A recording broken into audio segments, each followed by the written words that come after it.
Hi, how are both of you today? Hi, Good. How are you, thank Brittany? How are you? I'm doing well. So my first question is for you, Sophia. Through part one and part two, Cora has such like great character growth. So I was wondering for you when you received the script and when you were filming, if there was any particular moment that really spoke to you. I think it's just exploring the journey and her discovery, the self-discovery.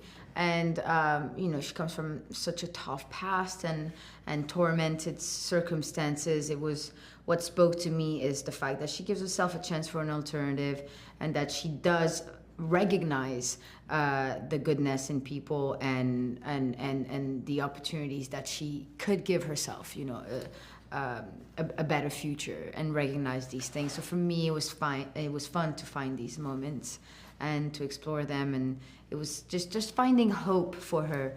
And the whole time I was like, I just want her to be happy. I just want her to live the life that she deserves, and yeah, so it was just fun to explore all that. And for Mikhail, obviously, Gunnar has a lot of growth himself, and a lot of his growth is done alongside Cora. So what was it like building that rapport for both of you, really? Yeah, it was a lot of fun. I mean, you're right. He goes through such a transformation, really, over the course of these two parts, and he really goes from like a humble farmer to being pretty much a badass. What I really enjoyed is that somehow in both part one and part two, there are these moments where Gunnar, against all odds, constantly steps up and does something that seems to set the whole thing in motion or saves the rebels.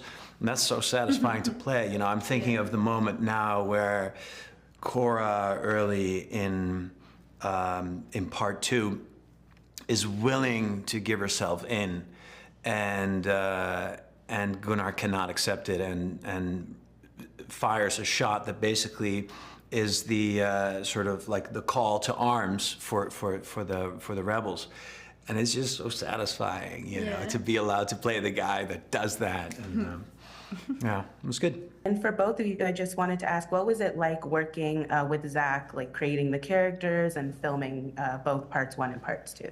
He was so hands-on on so many aspects of the film. He was DOP, he was producer, writer, director, and and a lot of the time operating the camera himself. And he was also very collaborative with us in terms of creating the character, the way it looks, and he was just also very genuinely excited and enthusiastic about the film. Every day I came to set, no matter what, no matter the weather, no matter the scene, he had the biggest smile on his face and the biggest excitement. And sometimes, these kind of movies can, for a long time, 9 months of shooting, and the circumstances can get a bit hard and we can all get a bit tired. And he was really holding the fort for all of us and welcomed us every single day with so much enthusiasm and happiness. He was just happy to be there, and he communicated that so well to us, and which encouraged us and